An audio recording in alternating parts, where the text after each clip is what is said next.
Welcome to CSI Chat, where every topic's fair game. From finance to mysteries, we'll never be the same. Our host an accountant with a knack for a joke.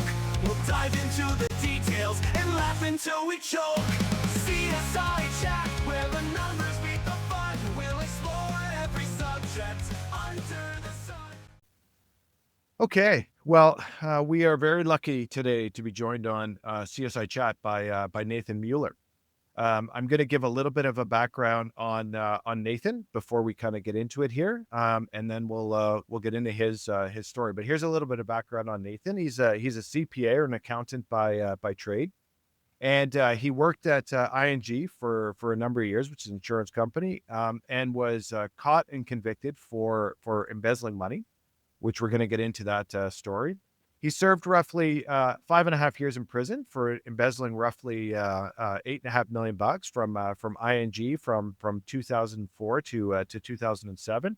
And now he is a prominent fraud and ethics speaker who speaks on the importance of internal controls, ethics, and an effective control environment. So, Nathan, thank you very much for joining us today. We very much appreciate you taking the time.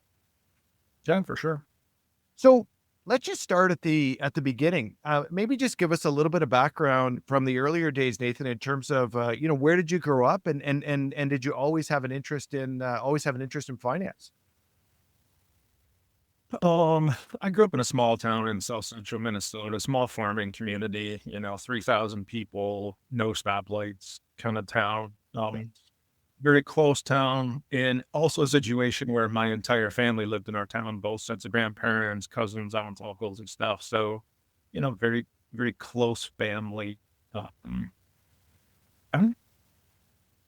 didn't really stumble upon, finance or accounting until high school. I was always good in math and didn't really know what I wanted to do. And again, growing up in a small town like that with working class parents, I was pretty naive to what was even out there to do and stuff. Yep. So I didn't really have a clue what I was going to do. And I think the first time I stumbled on that is, I don't know, I'll either go into maybe accounting or banking or something like that, because that's all I saw. Yep. Two small CPA firms, like two CPAs in our small town, and two banks, and so yeah, I was pretty kind of small minded when it came to what I was going to go into in the future, but I did know that I wanted to not be a blue collar worker like my parents had been. So, Because what did your parents do, Nathan? What were they farmers growing up then? Is that what they focused on? What was their job? So when I was younger, my grandfather had a small grocery store in town. Oh, wow. That he had started in the early 50s, and he passed away before I was born. So it was my grandma and my mom and dad that ran the store. And so, it was literally a garage that was converted into a grocery store. So Wow. It was very small, very, very personable. My dad was the butcher, great meat, great service. I, grew up delivering groceries with the delivery boy, and, everybody had their little yellow charge card at the store. But by the mid 80s, we could go to a big grocery store in a bigger town and buy stuff cheaper than we could get it from wholesalers. Yeah. So that closed up in the mid 80s. My parents didn't have college degrees. They were high school sweethearts who got married the day after high school graduation. And, I had just worked for my grandma basically. And so they both had to find things. And so in our small town, there wasn't much for big industry. And so my dad went to work in the aluminum foundry. He ended up going to night school and being like an x-ray tech for their aluminum castings. So that's what he did the rest of his career. My mom got into planning, working at an electronics place where she, planning is basically as like, we need to sell 50 walkie-talkies. She needs to buy all the parts to make 50 walkie-talkies, that kind of thing. Yep. And so worked for that small company in our town, and then that job got shipped to Mexico, and then she moved to the other the other company in our town that had that, and they got shipped. So then she ended up going into being like a loan processor for the rest of her career. So they ended up all right, but it was, a big part of my childhood was kind of being broke, Yeah. and that was a big part of what kind of molded me into kind of what I became. I look back at my childhood and I think about, man, I had everything. I had this close family that was very loving and supportive, me and my sister, cousins, grandparents. mm, But I was kind of never happy, and I look around and I'm like, well, I'm popular at school. I do well in school. I do well in sports. I have all this positivity, but I'm not really happy. So, what do I need to make me happy? And I thought, well, the only thing I can think of that we don't have is money. So, to me, money must be the thing that's going to make me happy. And so that's kind of where it started from a young age, like, and growing up. And it's not like I look back and it's not like, we're living on the streets or something. I grew up in a nice little house and we ate well and I had clothes on my back and stuff. It was more about like looking at my friends, we talked before this about playing hockey and like Yep. you have the kids in hockey, you have all the new equipment and all the nice stuff. Then you have the kids who have to use like the school stuff. That's not so great and stuff. And that was like, it's just little things like that. Like, oh, my friends are going on a ski trip. I can't afford to do that. My friends have better hockey equipment. I can't afford to do that. They have snowmobiles. I don't have that. And so it all became about like, man, I really want to, keep up with the Joneses and be able to, fit in with these people. And so that's where my obsession with money came from, was just childhood and feeling like I was left behind with the people that I hung out with. Well, your parents must have been happy. You picked the one position in hockey, which is the cheapest, of course, which is goalie, right? It's Right. like by far the cheapest equipment, which is probably runs the cost of a small car, Yeah. and not only that, as you grow, you have to replace it, every year. Which hockey is a super expensive sport if you're not playing goalie. If you're playing goalie, it's probably triple the cost, right? Yeah. One lucky thing is my brother-in-law now, who was my sister's boyfriend in high school, he was the goalie 4 years ahead of me. Oh, So okay, there you I go. just kind of took his hand-me-downs, his skates, but these days I can't imagine because how expensive equipment is, and especially sticks. I had a hockey booster that bought my goalie sticks in high school, and when I was a senior, I broke 15 sticks, and I thought my parents aren't spending Oh yeah. 15 goalie sticks, like that's thousands of dollars today. So Well, Nathan, like I can't bring it upon myself to spend more than $50 on a hockey stick. So, like you see yeah, the prices of some of these sticks now going into multiple hundreds of dollars. yeah. And if for me, if a stick is over $50, I just cannot bring myself to spend the money on it because I'm not getting the benefit of a $300 stick. That is for No. sure. Um, so when you look back to on your, like your, I'm always interested in this argument of nature versus nurture, right? Is like you talk about your need for or this feel that you needed money in order to be happy. When you look back, so do you think it was more cultivated in those earlier in those earlier days, or do you think that when you were working at ING that the environment that it was there kind of cultivated it? Is there one that is more than the other, or are they kind of just equally, play of equal importance? Um, Definitely to me, the what led me to do what I did definitely was cultivated in my youth. And um, it all became about appearances for me. Like I nobody would make fun of me growing up for, being the captain of the hockey team or getting A's in school or dating, the cute girl in school.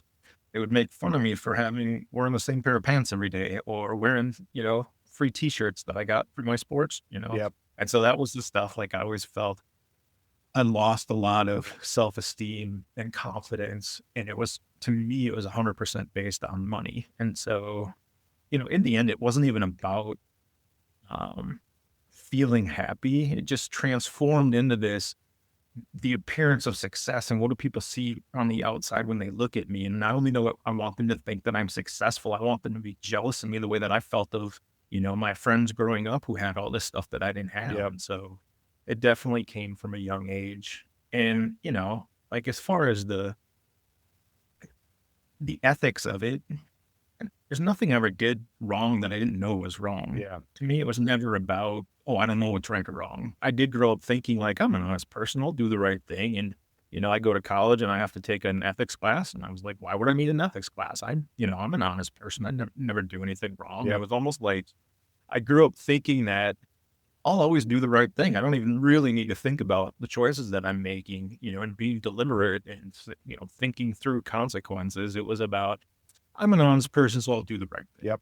And, I felt like that from a young age, as I might be sneaking into the grocery store to steal a candy bar or something, like, oh, I'm not a bad person. Yep. That just like moved forward into my adulthood and into my career and really every part of my life. So if we fast forward then a little bit, you take finance, you become an accountant, and maybe just take us through how you sort of started working at ING, where where kind of the things started to pick up a little bit. How did you land at ING? So basically, we talked about how I get into accounting. I took an accounting class in high school, did well, liked it. I thought, oh, this is what I'm going to do. Went to college, majored in accounting. And for me, college was not about experience in college and learning. It was about getting a degree to get a job to make money. Yep. And so, it was just another shortcut, another thing I did wrong. And I also I got average grades. And so, when the big CPA firms came to campus to interview, I couldn't even get an interview because my GPA wasn't high enough. And so I'd limited my options coming out of school. So I got a job with a CPA in the Twin Cities, just a single CPA, his wife and his daughter. So a real nice family office. And again, like I got to learn how businesses are run, how small businesses run. We had all these small business clients that were, liquor stores, mechanics, plumbers, that kind of thing. Yep. And so I got to do their bookkeeping and their taxes and their payroll. And I got to see all these different aspects and really learn about things. But my focus at that time was my friends working at the big CPA firms are making more money. So that's what I need. Yep. A requirement for the CPA exam is 2 years of public experience. And so I was really just getting my 2 years of public experience so that I could sit for the CPA exam. So as soon as I had my 2 years, I said, I need to go, do bigger and better things, which meant make more money, which also meant not appreciating this amazing family that took me in, treated me like a son, Yep. and taught me how to, be an accountant and stuff. Yep. And so my whole life, I just spent taking things for granted and not appreciating, the opportunities that I had, the chances people gave me, the positive things in my life. So I just went looking for a job, and I literally just wanted any job where I would make more money. Yeah. And so I interviewed it was Reliastar life insurance company at the time before ING bought us. It was in the reinsurance division, which is a small division inside this bigger company. I knew nothing about reinsurance. I had never worked in an environment like that at all, a corporate environment, and to go from working with small clients that had annual revenues in the hundreds of thousands and, maybe 1 or 2 million to going into a small division that, had gross revenue of $1 billion. It was a very big change in a lot of ways. So that's how I took an entry-level position there in the reinsurance accounting department. And from there, it just grew. It was a small department, 6 or 7 accounting people. We had about 100 people total in our division. Like I said, it was a small division, small accounting group. And from the start, I start there and I'm getting trained in, and it's like, you could really feel the environment of, they're not placing a lot of emphasis on ethics and doing the right thing. They're placing emphasis on, here's our deadlines we need to meet. Yep. You need to get your stuff done on time. Here's these systems you're going to have. My coworker who trained me in, explained how we have user IDs and passwords. And so, you need to change your password every 30 days. And this was new to me because my senior year at college was the first year I had email, and it was the first thing I ever had to log into on a computer. Yep. And then at our, at that accounting office, we didn't have any logins or anything. So I get there and that's all new to me. Yep. And so she told me on day one, since we have to change our password every 30 days, I use my initials, the month and the year. And I thought, that's what I'm going to do. But what that meant in practice was I knew her password, for the next 10 years. And so that was kind of like what kicked it off was, working in a small group, not great controls, and just a lot of shared work because there was only a few of us doing it. And so we're kind of all like pitching in and responsible for different pieces, but, also like commingling our work as well. So that was how it started.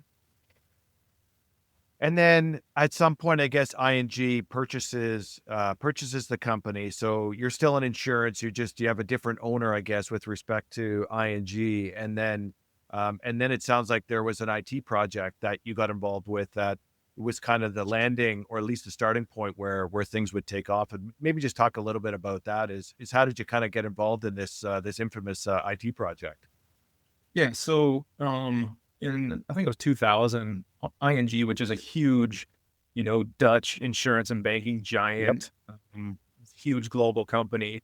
And they had a small presence in America at the time, but they wanted to grow their American life insurance business. So they came into America and spent like $20 billion that year buying up all these different life insurance companies, ReliStar being one of them. So once they had all of us, they said, okay, in insurance, a thing that's unique to an insurance is that in a normal ERP system, you're gonna enter your revenues and like gross revenues, but with insurance, you need to enter your premium, claims, commissions at contract level. So you have all these admin systems that are going to feed into your ERP system, and so ING buys all these companies. Now they have all these companies that are using different ERP systems that have all of these, claim system, premium systems feeding into them. So it's a huge project to roll out PeopleSoft to all the new companies and then get all of these admin systems feeding into PeopleSoft. And so basically they said, okay, we need an accountant, one of your accounting people from each of your, these new companies to come in and be on the PeopleSoft Advisory Council, which was going to be, a team of accountants that worked with the PeopleSoft team that was going to roll out PeopleSoft. And so they bring us in and they say, okay, like give us your wish list of, how you want your, functions within your ERP system that you want or need. We did all the training. We did a ton of, we did a ton of training. We did all the testing. So another one of their goals was to make us experts in PeopleSoft so that we could go back, train our staff, and be, a lot more well off to handle things once we went live with PeopleSoft. Yep. So as a part of that, I had a ton of training at ING, and it was very specific to this is how we're going to use PeopleSoft. Then I had a week-long external PeopleSoft training where they taught me a bunch of stuff that ING wasn't using. And that's where I learned how to basically go in and cut a manual check, which is something that we never learned about, something that we would never do in our normal course of business. But having that external training showed me how to do things that our internal, nobody else knew that option existed. So it was almost like nobody knew to look for it once I started using it to steal money. So the other thing that came out of that, being on that project was I was a power user of PeopleSoft, which meant I got a version of PeopleSoft, like a desktop version versus an online. And I had the ability to do a lot of stuff other people couldn't do, mostly around writing reports, manipulating reports. And so when it came to, an auditor asking for something, I could go in and manipulate a report that they thought that, auditors didn't know I could do what I could do. So, you want a check register that shows this? Okay, I'm going to go into this report and exclude my fraudulent checks from the report, but nobody's going to know that. Yep. So it was very helpful leading to cover up and the committing the fraud. It was easy to get my hands on that check. It was the cover up that's the hard part of it. But having that expertise in PeopleSoft and having that power user access that other people didn't have was a huge help in covering up my fraud. So take us through that first check that you wrote to yourself, or to in order to take the money. What was how did you do it, and what was your mindset at least at that time? And so just quickly on the personal side of things of what pushed me along, because I figured out a couple years prior that I could do what I did, and it was literally a Friday afternoon. my boss came in and said, we need to wire $50 million to our London subsidiary. And it was a regulatory issue that we needed the money in that bank account before year end. And so I didn't know who could approve a $50 million wire at that time. So I opened up the, authorization matrix with everybody with like approval authority at ING. And as I'm looking through the list, I found my name as well as my coworker whose password I know. Yep. So it said that we had approval authority of $250,000 on checks. And so that's the next big piece was knowing my coworker's password. Now we have, I can request a check and approve it as her, basically, or vice versa. So fast forward a couple years, I go into work all the time thinking I could steal money. I think it'd be pretty easy, but back to that, that's not me. I'm an honest person. I'd never do that. So in 2003, my wife and I were expecting our first daughter. And really what I did is, I convinced her that she should quit her job and be a stay-at-home mom. And then I convinced myself that the only way I could support our family was to steal money to get out of debt. And to me at that time, when I talked about appearances, I was living beyond my means and I wasn't willing to pull that back in and just live on a budget. And so I lied to myself and convinced myself, the only way that I'm going to be able to support my family is to steal money to pay off a bunch of debt. And then, then everything will be okay. So once I decided that's what I was going to do, I was committed to it, even though I thought it was a horrible idea. I didn't think it would work. But once I committed to it, I'm following through. So I knew how to, log in, request the money, how to pick up the checks. Again, small unit, our normal process. A girl who worked for me would grab the check register from our admin system, walk across the street where checks are printed, pick it up, sign the log that she took the reinsurance checks, then give those checks to our boss, the controller. He'd verify that the checks matched the check register. Well, if she was out of the office, I picked up the checks. If my boss was out of the office, she picked up the checks and brought them to me. So either way, I can get my hands on the checks if one of those two people are out of the office. Yep. So next thing is who am I gonna cut the check to? I can't have a weird payee in the system. It just needs to look like, a normal payee. That's the only limitation. So I decided I had a credit card with a name similar to an insurance company that we did business with. And so I thought I can cut checks directly to my credit card company, and I thought the next thing I'm like, well, what are they going to think if they start getting all these checks from my employer? Yep. Is that going to raise red flags with the credit card company? And so I called them, and when I asked them, is it okay if my employer reimburses my travel expenses by cutting checks to you directly? And she said, I don't care who pays us as long as somebody pays us, and to me, that was like, thank you. So yeah, on that first check, I said, okay, I'm ready to go. I just had to wait for one of those two people to be out of the office, and I was going to move forward. So that girl was going to be out of the office on a Friday.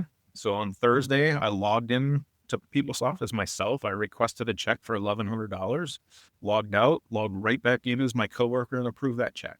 And so at that point, that's when, like, as soon as I approved that check, hadn't picked it up yet, hadn't mailed it off, all I did was log in as my coworker. Number one, she was one of my best friends. So I'm betraying the trust of one of my best friends to commit fraud.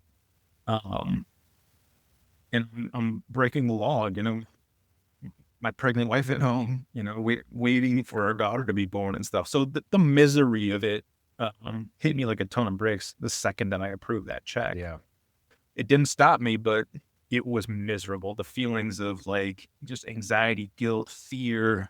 And Nathan, just on that point, did you think to say, look, if I get caught, I may go to jail? Or was it kind of like, what, if I get caught, worst case scenario, they fire me, best case scenario, again, it's like, I guess, best case scenario in that situation is they might fire you. Maybe they reprimand you. Worst case scenario is maybe you lose your, you run into an issue with your CPA. Did you ever see at that point that, the FBI is going to be knocking at my door and this is like, I could be, be facing some serious jail time if I was, if I'm actually caught? I'm just wondering if was that going through your head at the time? With the first check, There's a lot of things in my story where there was a first time I did something, and every time there was a first, I thought, if they catch it the first time, I think I can talk myself out of this Yeah. as like some sort of mistake. So once it worked the first time, I was like, well, that was very easy. Yeah. And like, it was shockingly easy. I was surprised, it worked. It was super simple, easy to track. But from there, as I continued, I got more and more paranoid about, I didn't look into like, how much time am I facing now that I've stolen $20,000? I didn't look at that, but I considered, I assume I'm going to walk into work and get arrested someday, like this is going to happen. So as I went along, I was more and more convinced like, I'm getting busted. Yeah. But I just kind of, I didn't dwell on it, think about it. I just tried to not think about it, And so over that summer, all I was doing was I didn't buy anything. I ended up stealing $83,000 that summer. I paid off my school loans. I paid off my credit cards. I paid off my car. I paid off everything in my life that my wife didn't even know about. I handled our finances and stuff. And so I wasn't like paying off her house or anything that she could see. I was just paying off debt that she didn't really even know about. And so, no change in anything as far as my wife or anybody else was concerned, because I was just paying off, debt. What about your And behavior at home and stuff? Like, again, like small town guy, grew up in, again, a very blue collar environment. Clearly, again, your parents, were hardworking people who, trying to support the family. I'm just wondering, like, from although your wife might not have expected anything on the financial side in terms of the debt, but just your stress level and your personality, like, is every day just like this, almost like a chore to get through? Because I could just imagine the stress level, at least at some point, would be so high that it wouldn't just impact you necessarily at work, but it's also maybe something you bring home as well. You know what I mean? That it would be like, it'd be one thing if you grew up in an environment where this sort of stuff was acceptable, but clearly you knew what you're doing was wrong. And I'm just wondering if your stress level was also like at 150%, like basically 24 hours a day. yeah, it was bad. I got to the point where obviously got worse and worse, like years down the road. Yep. I was drinking more. I was, taking sleeping pills to sleep at night. Yeah. Like I was stressed out. I was trying to keep it away from home, but I was also always kind of like a very moody, like kind of depressed kind of person, and so I was just a little like more depressed and more moody. But then towards the end of that summer, I'd been stealing money over the summer of 2003, paying off all that stuff. Every time I stole money, I got a little more money, a little bigger check. So early September of '03, I cut a check for $5,500, and same process as always, mailed it off. And for the first time, because I would mail off a check 2 days later, it would hit my, I could see online, it applied to my credit card statement. The day after that, it hit the bank. So I could see that it cleared the bank. Yep. So that process happened the same every time. Well, I send off this check and all of a sudden it doesn't hit my account statement, doesn't clear the bank. A week goes by. I think I'm caught, Yeah. So then my stress level went, that's when I went like full on stress to the max, like literally, expecting a SWAT team, under my desk when I get into work in the morning kind of thing. And so, at that point I was freaked out. And so 2 weeks go by and I go into work, check my mail. I have an interoffice envelope. I open it up and there's the check. So I forgot to put my account number on the check. Credit card company receives the check, doesn't know what to do with it. They send it back to the address on the check, which is, ING accounts payable in Atlanta. AP gets the check, looks it up, sees that I'm the requester, and just sends it back to me. And so at that point, I was like, okay, you got away with one there. Objectively, I had accomplished what I set out to do. I had paid off all this debt. So I void that check. And from there, my daughter's born. And now I just have to make it through the year-end audit, hoping that, randomly one of these checks doesn't get pulled in, Yep. For backup kind of thing. And so go through the audit by March of 2004, I think I got away with it, Yep. So, but that's where things are. So why didn't you stop there? Like, you clearly, again, your daughter's born. I think a lot of your debt and personal, loans have been paid off. you have this close call where you literally can feel your heart beating in your chest as you're going through Yeah. that exercise. I could imagine even waking up every day wondering if you're going to get an email from an auditor saying I need support. Like, I can just imagine Right. every day being a challenge. All of a sudden you get, like you say, to March, everything's cleared, debt paid off, it's all in the rearview mirror. Someone might say, Nathan, like, why did you just shut her down at that point? No, I look back at that and I think my little girl's 6 months old. Financially, we're in a good spot. Like, I should be grateful and, you know, time to move forward with an honest life kind of thing. And I remember sitting at my desk thinking about it. And so there's like two parts of how I felt about my fraud at that time. It was so easy to do, but it was so stressful. So it still felt like a lot of work, Yeah. even though it was, a couple of keystrokes and pick up a check and mail it off. It was so stressful that I was sitting on my desk one day and I remember thinking, man, I did all that work to steal that money and I didn't even do anything fun with it.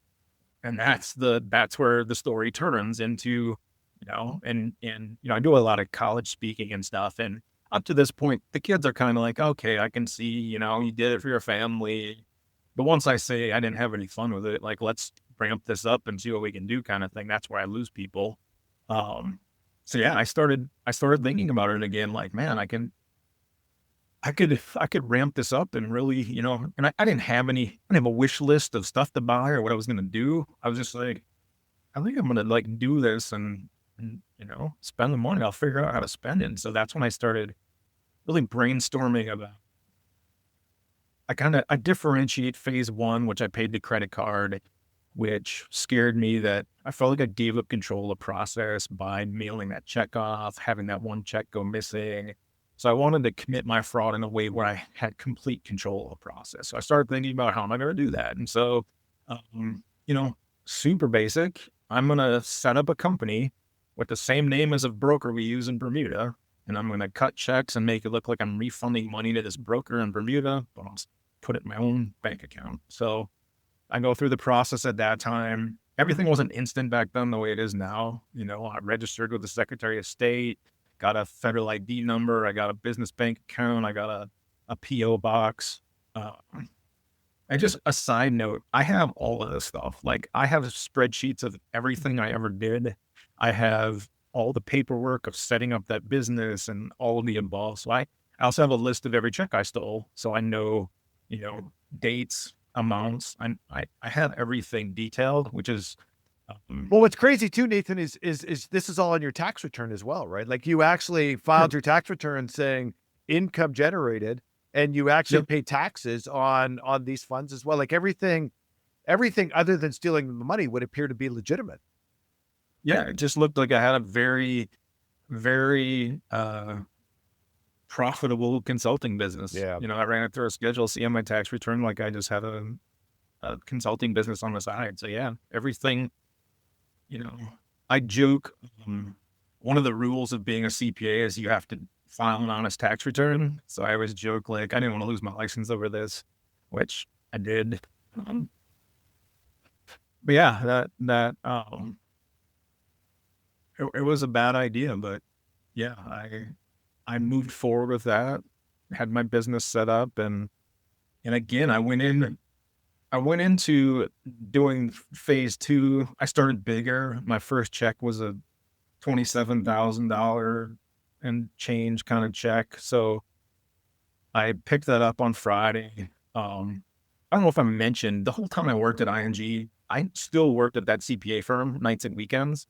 So as I was stealing millions of dollars, I was still working two jobs. And so when I started phase two of the fraud, it was the end of tax season. It was like the second weekend of April, right before taxes are due. And so I'm working a full, 12-hour days on Saturday and Sunday. So at launch, I take this $27,000 fraudulent check, into my local bank to deposit it. And my thought at that time was, I opened this bank account on a Wednesday with $50 and now I'm depositing $27,000, which could have been $1 million to me at that point. That's so much money. So again, I'm like, this isn't going to work. There's no way they're going to just like deposit this check. So I hand the bank teller the check. She does her thing, hands me the receipt. Money's available instantly. And so it just kicked off again, like scary, like, this is going to get out of control. This is way too easy. Everybody seems to just like, everybody just buys what I say. And like, yeah, it was crazy. And from there, it was just, that's when kind of all hell broke loose. And where were you spending the money? Like you mentioned, you wanted to have fun. Where was the source of the fun? Where did the funds go? So initially, like I was aware that like, I didn't want to be flashing things around to people and stuff. And so I started small, I bought a nicer watch, an $800 watch. I bought a nice TV. Yeah. I bought, it used to be like on every Tuesday, all the new CDs and DVDs come out. So I'd go and buy, whatever CDs and DVDs I wanted and stuff. And so like not things that would raise, by the time I got busted, I had like 5,000 CDs and 3,000 DVDs in my living room, but nobody's gonna, oh, you got a bigger TV. Like you must be committing fraud kind of thing. And even the first car that I paid for with stolen money, my lease was up and I got the same exact vehicle again. I just wrote a check for it this time. Yeah. You know what I mean? And so I wasn't doing things that would raise suspicion. And then I finally got to the point where I was like, I want to buy something that's out of the norm for me. This is going to be something that my wife, friends, family, coworkers are going to be like, this is outside of your realm of, like normal financial kind of thing. And it was a $35,000 motorcycle. And so I did a lot of these like brainstorming sessions throughout my fraud. Like, how am I going to convince people that it makes sense that I can afford this? Mhm. So I was thinking about it, and I had never been a gambler at that point. I knew from doing taxes that if you win a jackpot over $1,200 in a casino, you get a tax form, a W-2G that says gambling winnings. And so I thought that can be my paper trail. Yeah. I don't care if I win or lose money. I just need to hit jackpots where I receive a W-2G and then I have a paper trail. Yeah. So this was like my test case, my hypothesis. So I take a bunch of money to our local casino, just playing like high dollar video poker. And I start hitting jackpots. I play until I won like $35,000. Go home. I told my wife, I just happened to be at a casino and I won 35 grand. Do you care if I buy this motorcycle? And she's like, she didn't care about money or material things at all. She didn't care about any of it. So she's like, yeah, do whatever you want kind of thing. And so I went, I bought that motorcycle. I told everybody in my life, just happened to win 35 grand. And that's how I afforded this motorcycle. Everybody thought it was great. Everybody was excited for me. Everybody bought it, And so I thought, okay, well, now I want a new car. Now I need to go win 50. Now I want this. Yeah. So, by the time I'm like my third trip to the casino, I won 75 grand. People are like, nobody wins this much at a casino, consistently. And so that's when I started getting pushback on, the gambling winning. And so, basically what happened over that period is I started the gambling to like socially launder the money, to have a reason to have this money to spend, but it flipped where I got addicted to gambling, and now I was just stealing the gamble. Like literally, that was my whole life. Was every single day I went to an ATM and I took out my daily cash withdrawal limit on every credit card and bank account I had, which was $8,000 in cash a day, and I'd sneak off to the casino whenever I could. Then I started going to Vegas, and that was like, oh, I'm going to wire down 150 grand to Vegas for the weekend and go and blow that. And so the growth in my fraud was all based on just this growth in gambling. And so, again, I had a lot of pushback, and a couple of things happened that really helped me, with this part of the story. And so that was basically, a couple of my wife's friends from high school invited us to Vegas around Christmas of 2004. So we go to Vegas, and I think, perfect. I brought down like $30,000 in my stock that she didn't know about. And I thought, I'm either going to try to, win money in front of her. I'm going to show her this money and tell her I want her. And so, I had won a couple of jackpots over the weekend, and on that Friday night, it was us and two other couples. We get back from dinner, and, they're all standing around talking about what they're going to do. What should we do tonight kind of thing. And they happen to be right outside like the high stakes video poker lounge. So I just kind of sneak in there and I start playing. Total fluke, I hit a $30,000 jackpot. So I'm like, yay. They all see it. They come see me get paid 30 grand. Over that weekend, I ended up winning like $56,000, like legit. Wow. I brought 30 grand in my socks, and I went home with $86,000 in my suitcase. Sent sent pictures of the money to everybody in my family. And now I had a witness that I win, So, 6 months later, I convinced her to go back to Vegas with me. And by this time I'm going to Vegas like once a month.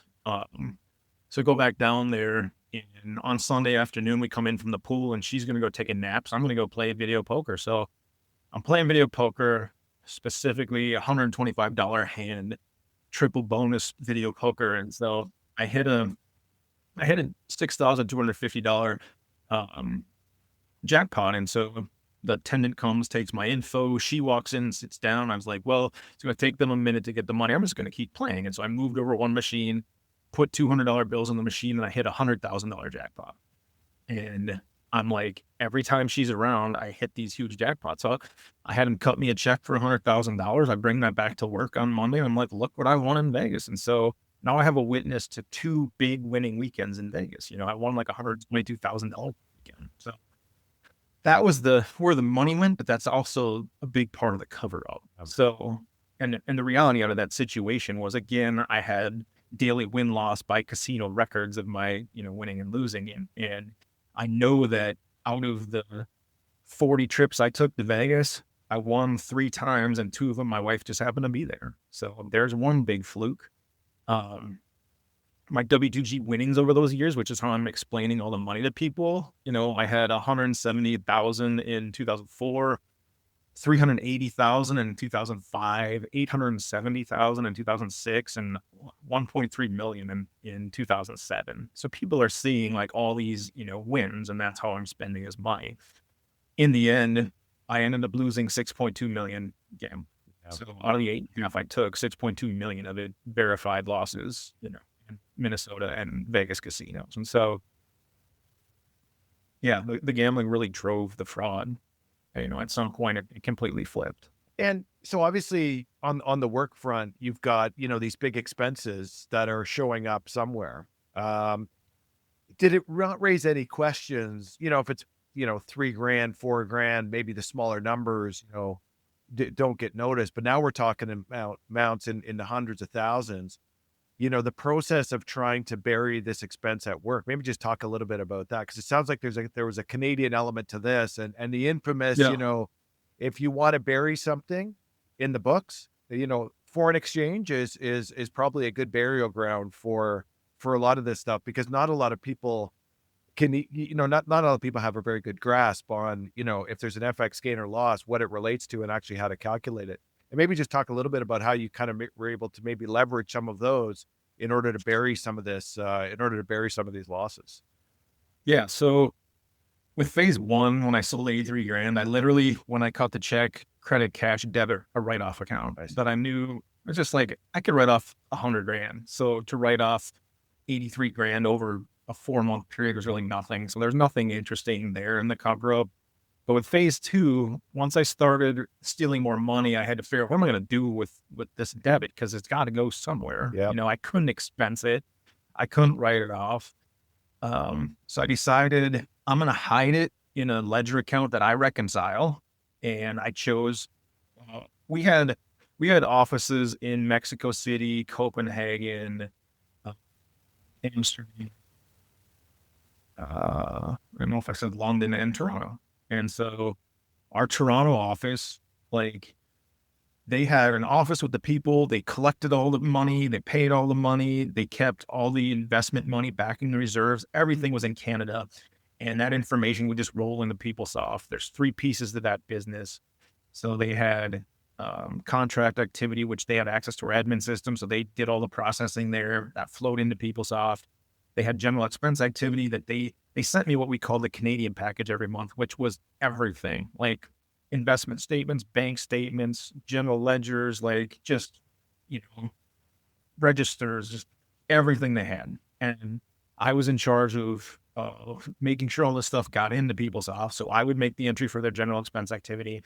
For their investment activity, they had probably a couple $100 million, all in 10 million Canadian dollar increments of T-bills and bonds. So on a monthly basis, they could be buying or selling T-bills or bonds or receiving interest payments. So I had to take all that investment activity every month, list it, translate it to US dollars, forward it to investment accounting to put it to PeopleSoft. So in addition to those three pieces, I had to reconcile the bank account. So in our ledger, we had, Canadian Bank, which was one ledger account in PeopleSoft, but it was actually 5 bank accounts in Canada, two in American dollars and 3 in Canadian dollars. So I'm reconciling 5 accounts in 2 currencies into one ledger account in US dollars. So it was a mess. I was the only person that worked on it for 10 years. Nobody really understood how it worked. So I thought this is the perfect place to put it. It's already a mess, so I'm just going to add to the mess. So that's the first piece of it. So now as this debit's growing in there, how, this is a bank reconciliation. I have to have my boss sign off on every month. I have to walk auditors through it, at year end. So I had to figure out how am I going to get this growing debt? Because by the time I got busted, there should have been, $8.4 million of extra debit in this ledger account, So, so I felt like one of the biggest things of how I committed my fraud was understanding everyone else's strengths and weaknesses. How can I take advantage of my boss? I've been working with him for 6 years. I know his strengths and his weaknesses.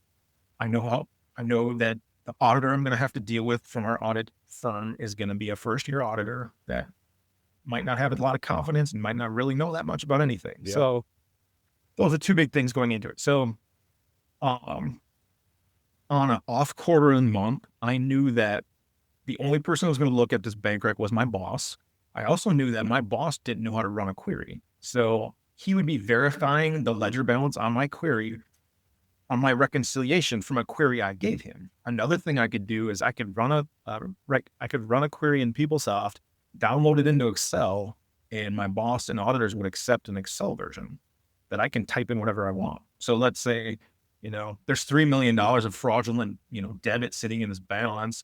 I query the balance, bring it into Excel, subtract $3 million, and I reconcile to a fake balance. And nobody's independently verifying the balance on my rec. Yeah. So that's off quarter end months. On quarter end months, I knew that my boss was gonna verify my ledger balance from an actual trial balance. So I can't fake the balance, but I can fake the reconciling activity. Yeah. So I knew that on every quarter end, investment accounting made an entry for all the investment activity across ING Americas. So we're talking about an entry with thousands of lines representing billions of dollars in activity. So I would query that entry. I would bring it down into Excel. I need a $3 million reconciling item. I would try and find a $3 million entry. I would just change the business unit in the account, make it look like somebody else somewhere screwed up the entry and hit our accounting error. It's a reversing entry, so it's going to fix itself by, the first day of the next month. Yeah. It was also a very common thing across ING. If somebody else got your money, they didn't send you the money. They just did a cash transfer entry on the ledger. Yep. But they always hit the wrong accounts. So it was very common on a monthly basis to have a reconciling item on a bank rec because somebody else somewhere in ING made an entry. So I just faked the reconciling item. And again, auditors couldn't verify it independently. My boss didn't know how to run a query and independent verify it. Everybody's going off of information I'm giving them that is all fake. So that was the first piece of it. The next piece of it is, how do I make this balance go away? Like, if I don't get rid of this $8.5 million debit, I'm going to have to be the one to reconcile this account for the rest of my life. Yeah. So I guess at this point, the reconciling item is not getting any smaller. It's just getting larger over time. Would that be fair? Right. Yeah. So, I stole almost $1 million in 2004, 2005, then it's 2.2 million. 2006, it's 4.3 million. So the amounts are growing significantly on a monthly basis. And so is this balance within this thing. So I'm like, how am I going to get rid of this balance? So back to the Canadian package. And just a side note, the money that I was stealing, the account the money was coming out of was like the main operations account in Atlanta. Had nothing to do with the Canadian bank. I just was using that ledger, account to manipulate things. So like I said, one of my jobs was to translate all of the investment activity to US dollars. So on a monthly basis, it could be a lot of transactions. Everything was in Canadian dollars. So everything's, could be buy 10 million, sell 10 million, buy 10 million, sell 10 million, receive $250,000 in $250,000 in interest. And so, I put that thing together. So what I was supposed to use was, okay, I list out all the activity. Now I'm supposed to calculate the average monthly exchange rate of Canadian dollars to US dollars. And that's what so it's 0.92, it's 10 million Canadian dollars, 9.2 million US dollars. So now I have 2 debits and 2 credits for 9.2 million US dollars. Well, what if I adjust the rate up or down based on whether it's a debit or a credit? What if on the debits, I lower the rate? So instead of debiting 9.2, I debit 9.1. What if on the credits, I up the rate? Instead of crediting 9.2, I credit 9.3. In that exhibit, I just got rid of $400,000 of that debit out there. So, um, again, I thought if this, I had to send this exhibit down to somebody else to make the entry. Is she going to look at it and notice that why are all the debits one rate and the credits a different rate? Because to me, it was very apparent. But I thought, um, if she catches me, I'll just say it was an accident and I forgot to update, those fields or something. Again, the first time, I think I can get away with it.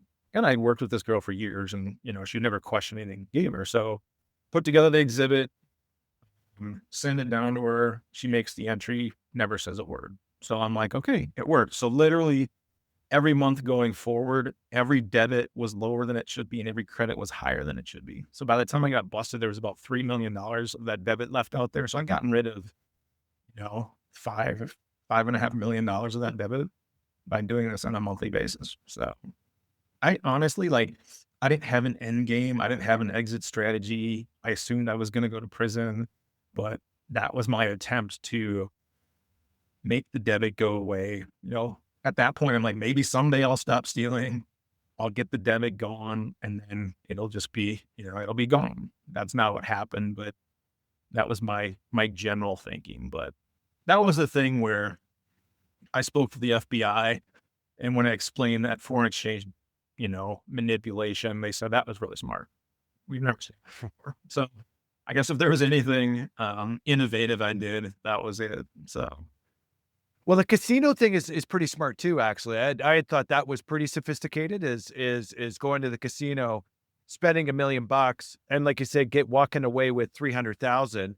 And, if the casino's not gonna question your $1 million, you basically got 300,000 of legitimate income. You know what I mean? That you can support and you pay taxes on, and you actually have a tax slip that shows you where you got the money from. And it is a little surprising that the casinos don't ask a few more questions on that $1 million that you spend. You know what I mean? As to where the source of that, the source of that income. But I guess maybe there is no legal requirement for them to really dig into, those amounts. Because certainly, if you were to deposit those amounts at a bank, there would probably be, especially in today's world, a lot of questions over where those funds were coming from. Yeah, with the entity which owns them and stuff like that. As far as regulations go, I've spoken for the FDIC. They said the bank should have been questioning me constantly about what I was doing. And I've spoken for Vegas casinos, and they said the casino should have been asking, where does this money come from? None of that happened. Everybody just seemed to be happy that my money was flowing through their accounts. Yeah, and I guess on the casino front, they were happy. You spend $1 million and you walk away with 300,000. I guess or whatever the number is from their perspective, they just made 700 grand. Yeah. Where if it was the reverse, where you spend $1 million and you walked away with 5, I think, and you were to do it multiple times under a camera, I would think that perhaps it might raise some questions. You know what I mean? Mm-hmm. So then maybe just talk about where everything sort of hit a brick wall. At what point what was the straw that broke the camel's back, and how did you get caught at the end of the day? So as the fraud progressed, I got more and more stressed. It affected my physical health, my mental health, emotional, like I was a wreck, physically, mentally, just spiraling out of control on a personal level, pushed away everybody in my life that cared about me. I didn't want anybody, I left my wife. I wasn't talking to my family anymore. I wasn't talking to my friends anymore. it was just absolutely miserable. I just kind of surrounded myself with people that didn't question what I was doing. I was a very mean spirited person throughout this. I took out, how I felt about myself on anybody around me kind of thing. It's not fun to be with. So by May of 2007, I got to the point where like I felt like everything was starting to come in on me and stuff. Like I was going to have a tax bill this year that I can't pay unless I steal 2 million more dollars. I was in a relationship. I was going through divorce in a relationship with a girl that at the time I got busted was 5 months pregnant. She wanted to build a life. I'm going through divorce. I'm worrying about the IRS. I'm worrying about getting busted. So I get to the point in 2007, I say, I can't take it anymore.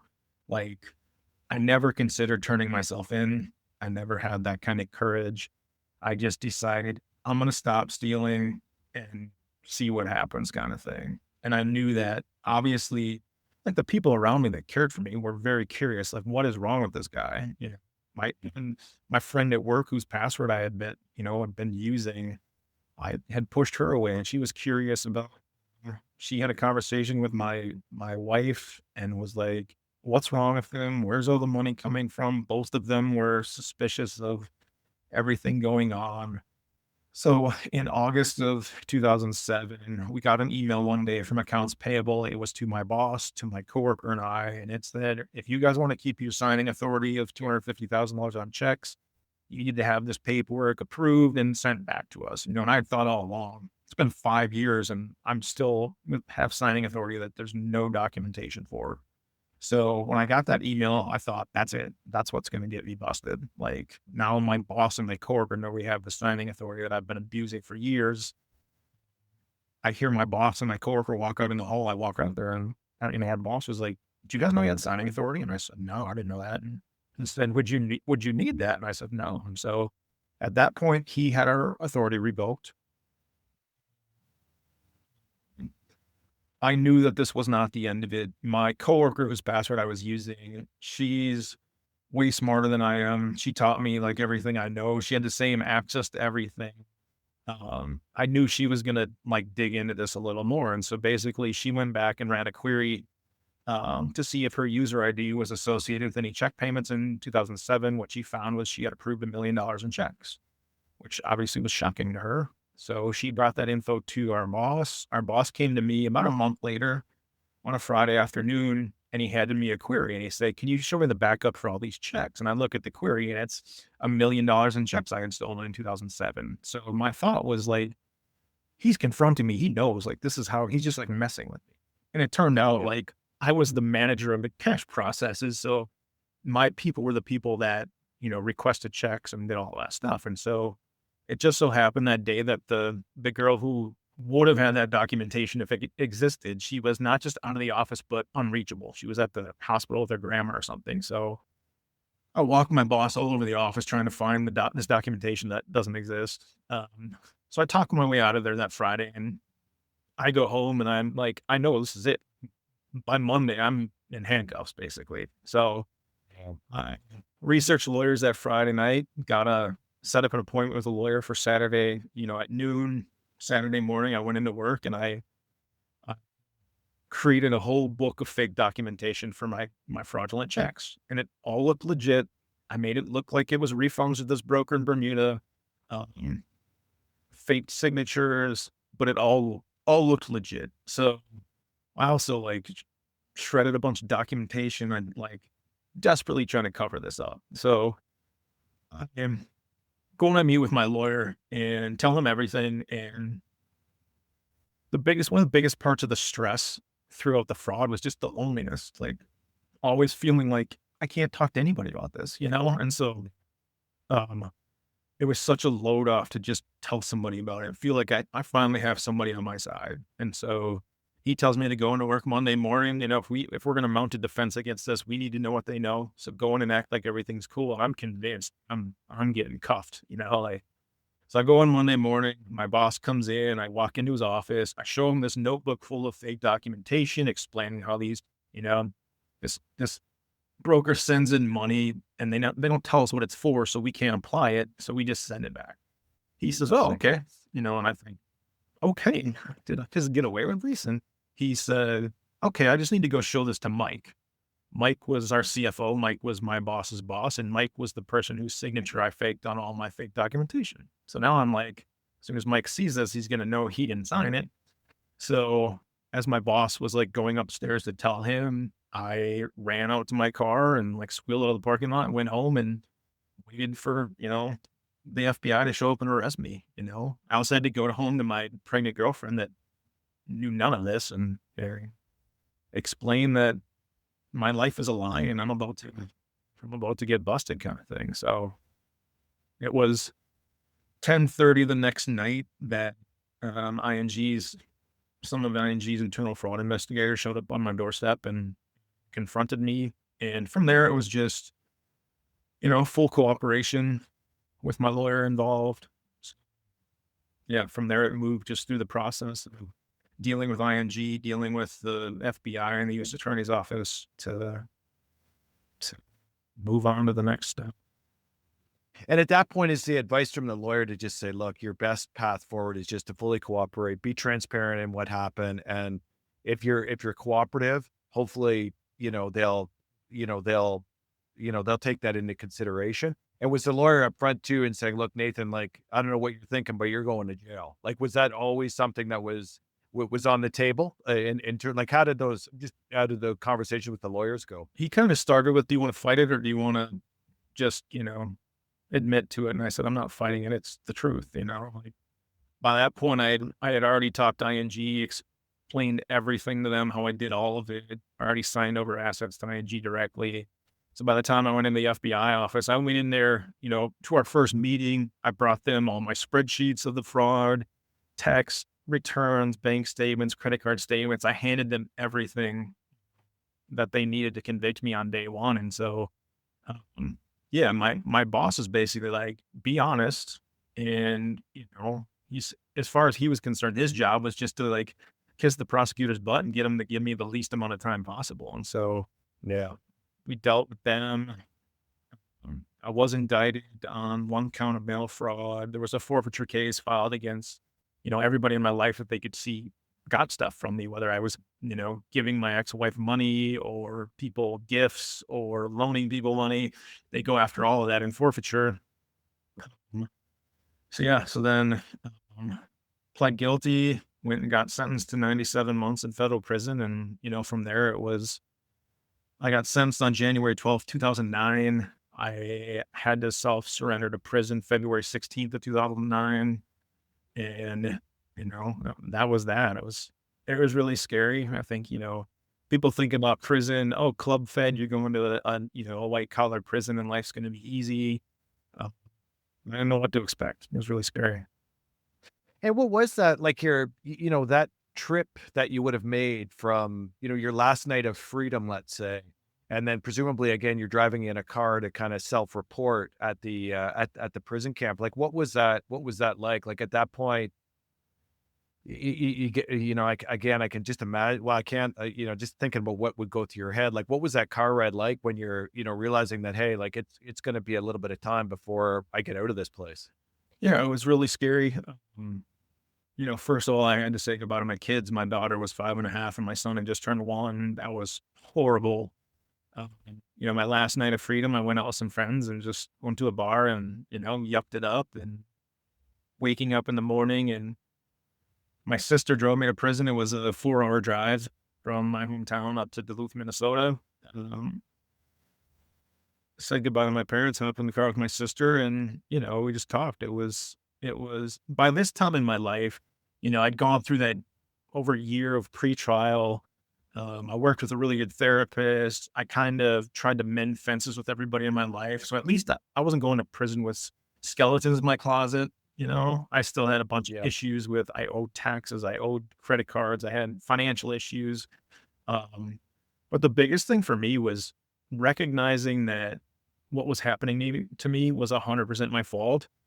But I just felt sorry for myself. And I kind of got to the point where, I'm giving up on the thought of ever having like a happy, meaningful life, Obviously, I'm never gonna have money again, but, a meaningful career, relationships, all these things. I was just feeling sorry for myself, and so Yeah.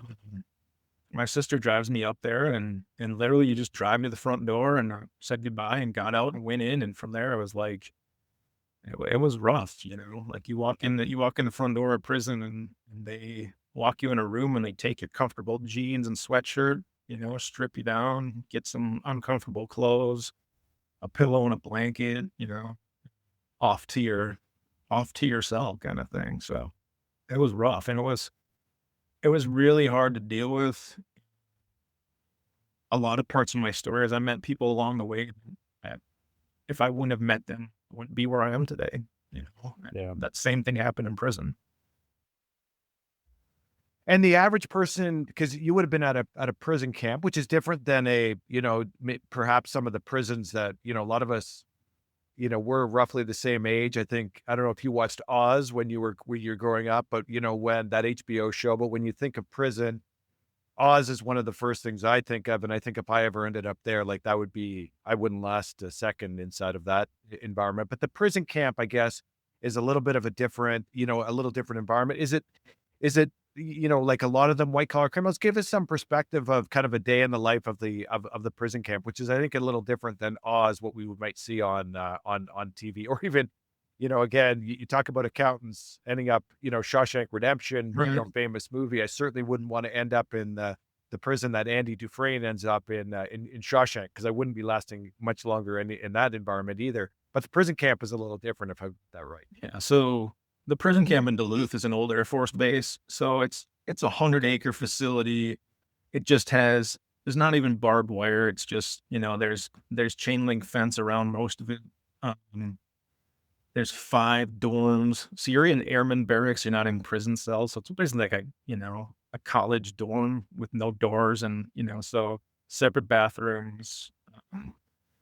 But all the amenities of an Air Force base. We had we had a telephone room, we had a library, we had access to like email, a gym, a lot of facilities. We had a running track, a soccer field, softball field, handball, tennis courts, basketball courts, a gym with a full weight room, racquetball courts, exercise equipment, all of the above kind of thing. And so there was a lot of ways to spend your time. I thought it would be more white collar. It was not white collar. It was 85% low level drug crime. So where I was mostly drug dealers, gangbangers from Minneapolis, Milwaukee, Chicago, Detroit.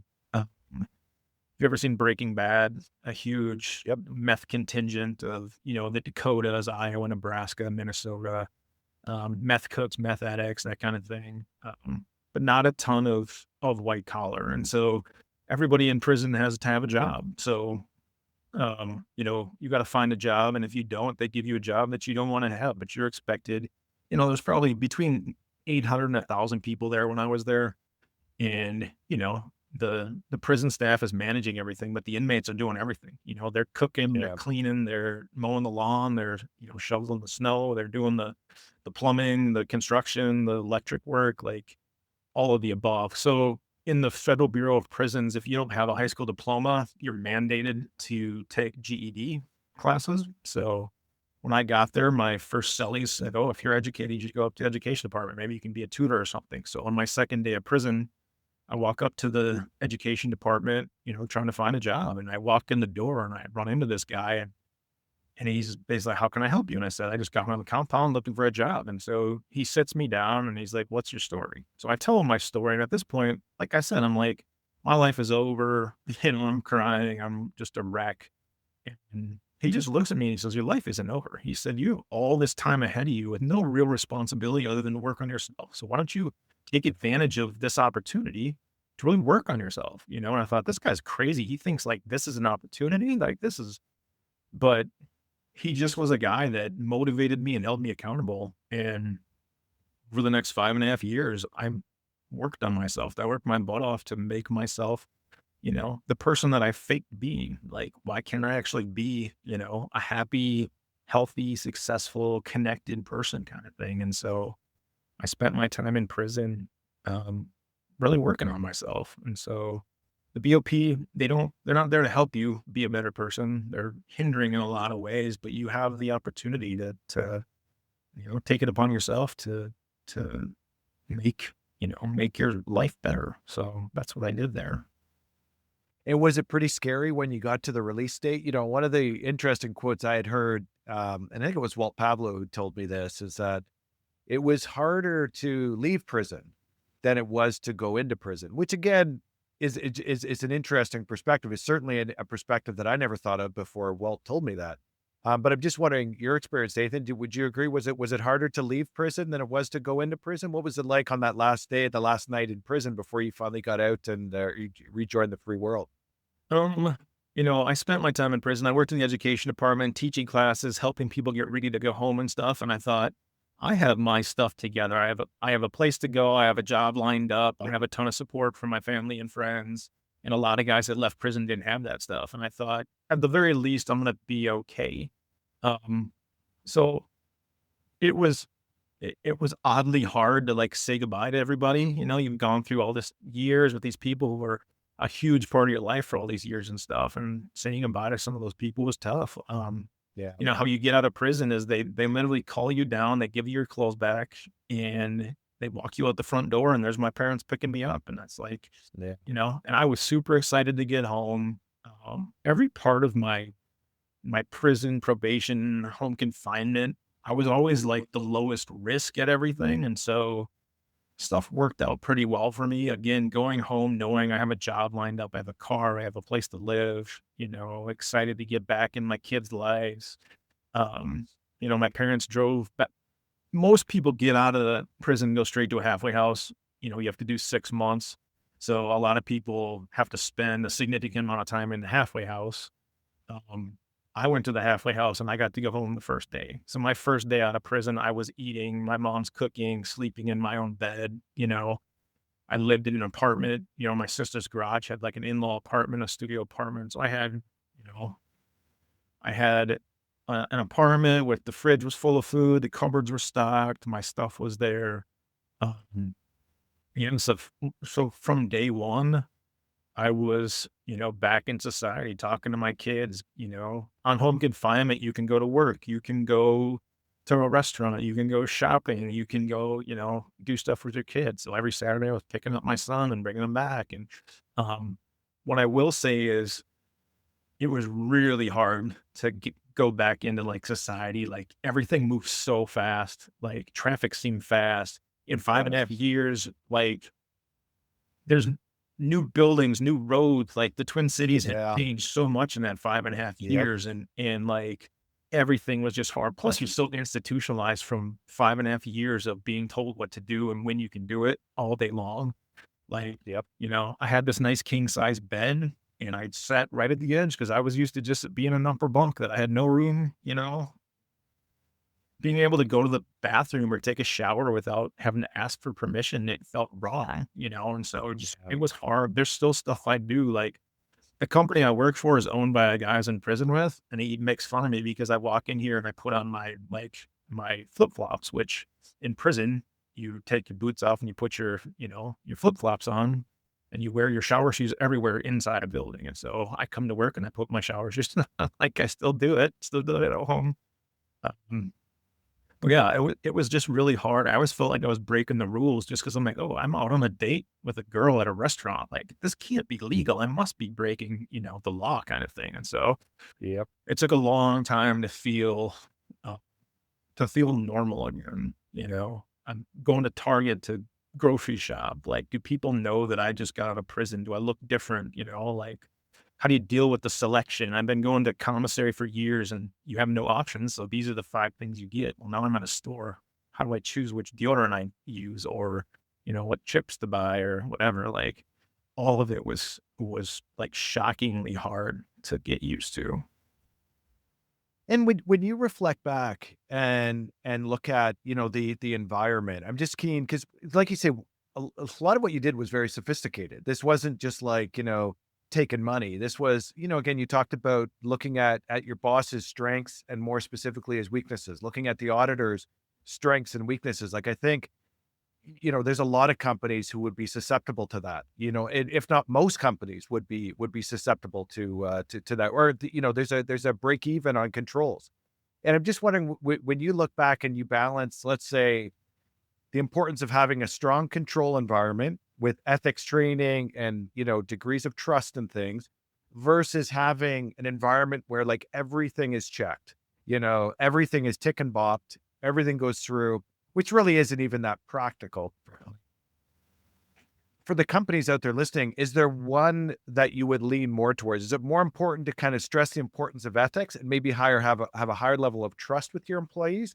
Or is it more important to just say, you know what, assume zero trust and try and check everything you possibly can in order to make sure that the money's not going out the door inappropriately? I mean, I think you need controls in place. And the biggest issue, we had all the controls in place that should have caught what I did. The problem was like I was the responsible party for those controls and nobody checked my work. So the person that would have caught me is me, and there was nobody Yeah. following up with me on the controls that I was supposed to be doing. And so it was easy to get past controls that I was in charge of. So having them in place and, like the timely follow-up on those controls. But the biggest thing I think for a company, especially in working for a startup right now with a group of people that I really love and care for, one of the biggest things is it's even beyond like a big focus on ethics and doing the right thing. But to me, I think you wanna try and create a workforce that, a virtuous workforce that doesn't want to steal from you. And then things that are important to me are, I want to feel like I'm part of something, I'm part of this family. I understand the goals of this family. I understand my role within this family. Um, Complete transparency and honesty. A big thing with ING was I didn't like the upper management because I didn't feel like they cared about my opinion. It wasn't like, "Oh, Yeah. tell us, give us your input." It was, "We make the decisions, do what you're told. We don't really care what you think, and we're gonna lie to you." I think that was the feel, and so it's not why I did what I did, but it was like almost like a bonus of feeling like I was screwing these people over because I felt like they had mistreated me and stuff. And so working in an environment where I feel like, why would I want to hurt my family? This is, Yep. I work in a family setting with all my coworkers are, we're friends. We do stuff outside of work. There's transparency. So it's not like an, an us against them with leadership and, your workforce. We're all in this together and stuff. And so that level of trust and honesty can go both ways. Uh, but that said, like, independently verify and, get your controls in place. And I don't know if it's like a Minnesota nice thing. You don't want to offend me, so you're not going to like question my word. But one of the biggest, mistakes my boss made was just giving me too much trust, Yeah. So, but definitely not the ladder where you're ticking off every single entry, every single check, every single everything. Like, There's a balance. I'm interested. I'm interested to know too, Nathan, if you have people listening who, young or old, is this relationship between money and happiness? You were at one point in your life, believe that those two items are correlated, and I think there is a certain level of correlation between those two. But after everything you've been through, give us some perspective on that relationship between money and happiness. What is the correlation between those two? I did a lot of research on happiness and what truly brings happiness and stuff. And like, money's not evil. And there is some level of stress relief that having enough money that you're not constantly worried about it, that, if I'm not stressing about my house payment and my utilities and my food and stuff, I'm happier. So there is Yep. some level of happiness that more money brings, but at some point there's diminished returns on more money. And the other thing is a big thing about happiness and money is what you do with your money.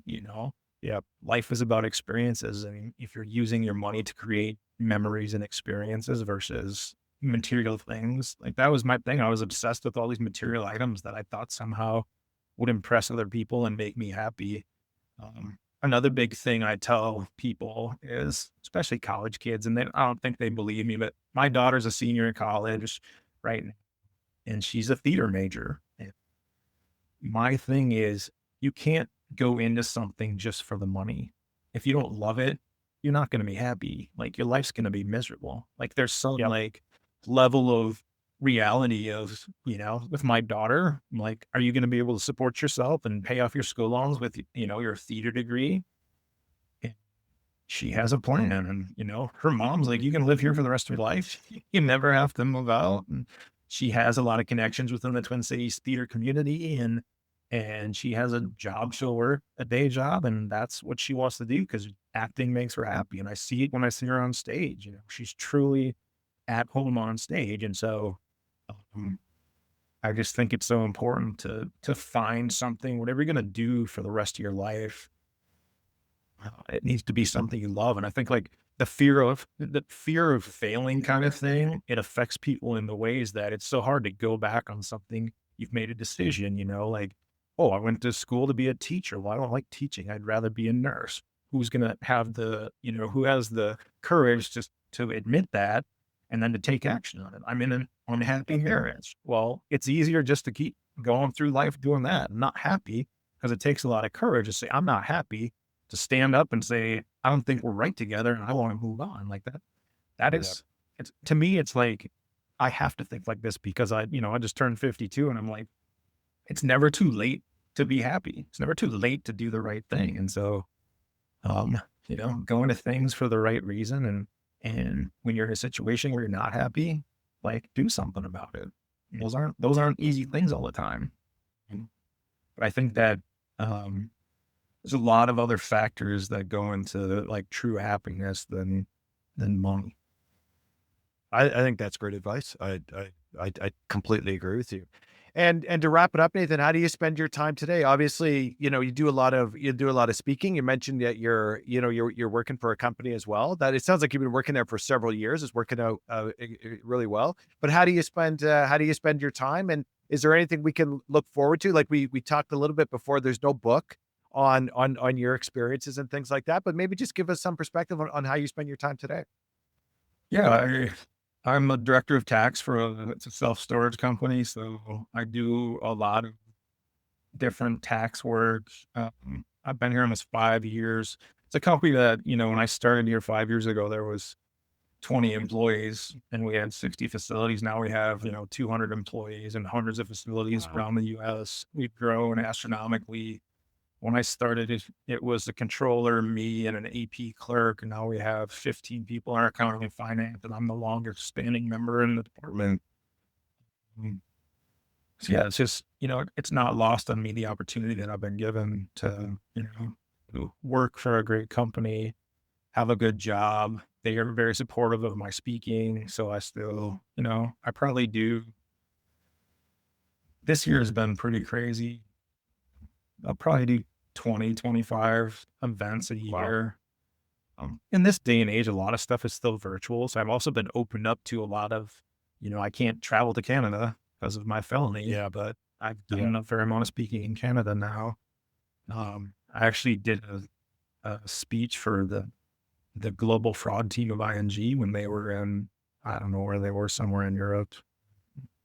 Yeah, it's opened up that opportunity. Sometimes it seems like, oh, do you want to speak in Hawaii? Well, it's virtual. If you're going to speak in Miami, it's virtual, or, the Virgin Islands. I've had a lot of those things too. So I still do a fair amount of speaking. I have 4 kids, senior in college, senior in high school, second grader, and kindergartner. No small list of activities to deal with there. My favorite hobby is golf. Oh, really? Okay. All right. I get out at least once a week. It's Minnesota's. I play until the snow doesn't let us play anymore. Yeah, I'm an early riser, into the office early, home early, pick up the kids, take them to soccer, dance, swimming, t-ball, football, all of the above. My older kids are great kids. never had any issues with my older kids. They've been amazing. It was hard to come back from prison to these kids that I'd been away from for 5.5 years and try and let myself back into their life. And so that was a big thing for me was you guys bring me back how you're comfortable. Like I'm not going to come barging back in your life and tell you how. And so it was a challenge, over I've been on a prison for 11 years now. So life is good. Like with my friends, family, everybody's given me a second chance. And so I feel very lucky to be where I'm at this point after everything I've been through, everything I did my family has been amazingly supportive. My wife, kids, my friends, like career wise, I've just had a ton of opportunities and stuff along the way that have really given me a ton of support. Just like we talked about with, I told you I met a couple of guys when I was speaking recently that want to help me write my book. And they think it should be a movie or a Netflix documentary. And if they want to spend their retirement trying to get my story told, I'm more than happy. So keep your eye open for that. I think it'd be really cool. I think 100% it's a great story. It's a rise and fall and rise again, and I think and again, people make mistakes, like and there's the people who make mistakes who get caught, like yourself, Nathan. And again, there's a lot of people out there who make mistakes and don't get caught. You know what I mean? Because there's a lot of fraud that goes on. And you know, you're one of the ones that got caught. You know what I mean? And it doesn't mean someone who didn't get caught, it's not, y- I guess you look back in hindsight and are probably happy you got caught. You know what I mean? Because that person who didn't get caught might be just as miserable as you were in your 20s. You know what I mean? When you were first going through all of this. So it's a really good story. And again, In the end, I hope that, you come out of hearing my story and that it's a story of redemption and it's a lifelong goal that, I couldn't come home from prison and tell my ex-wife I'm an honest guy now. I have to do the right thing, for every day for the rest of my life to continue to earn back the trust of the people in my life. And so that's what I hope you kind of walk away from is that in the end, I'm doing the right thing.